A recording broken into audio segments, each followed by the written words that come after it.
Hari Om. Welcome to our next episode on the Bhagavad Gita lessons. I'm still at our beautiful ashram, Satchidananda Ashram-Yogaville in Virginia. I love my room here in the monastery. For a city boy, this is really heaven. So this is the 15th episode entitled, We May Need to Hit Rock Bottom. So we're coming to the end of the first chapter. I'll read you the last 3 verses. This is Arjuna talking to Sri Krishna. Alas, we are about to commit a great sin in slaying our kinsmen out of greed for the pleasures of a kingdom. It would be better for me if the sons of Dhritarashtra, the blind king, weapons in hand, slay me, unresisting and unarmed in battle. Sanjaya is relating all this to the blind king. Having thus spoken, Arjuna, casting aside his bow and arrows, sat down in the middle of the battlefield with his mind overwhelmed with sorrow. So this is the first of 2 surrenders of Arjuna. This first one, you can call it a giving in more than a letting go. He's giving in to his conditioning, his samskaras. He doesn't feel he can do battle with them or not inclined to. I would call this surrender a self-resignation. What's happening here from the esoteric perspective is, from the ego's perspective, victory in this battle doesn't look very appealing. If I'm going to overcome the story of my life, if I'm going to transcend everything that I know about myself, who am I going to be? The ego has this doubt.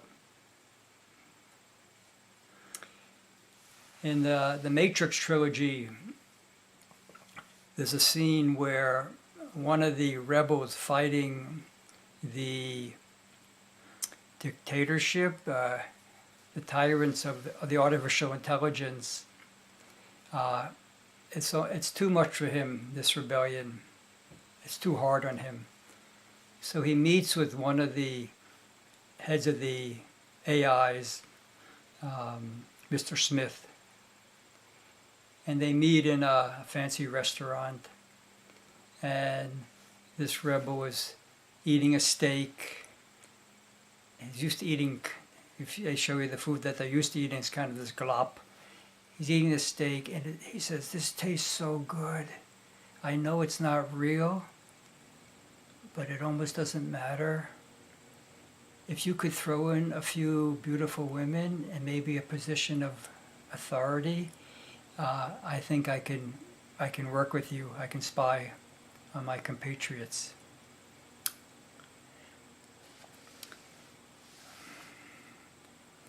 It's a special kind of pain that someone feels once they've awakened and they attempt to unawaken or close their eyes again or pull the covers over their head again. I don't know if you can ever really fully do that. They're not able to enjoy the bliss of ignorance that other people can. Maybe Judas experienced that type of pain. What's happening here is that when the soul is ready, the consciousness is maneuvering the ego into a situation where the foundations of its separate existence begins to crumble. And that happened for Arjuna when Krishna put him in front of these 2 men he respected, Bhishma and Drona. It sapped all his enthusiasm for the battle. So the message of the Gita begins in this crisis situation. And it may be that we need to be broken open to be receptive, to march down this path less traveled.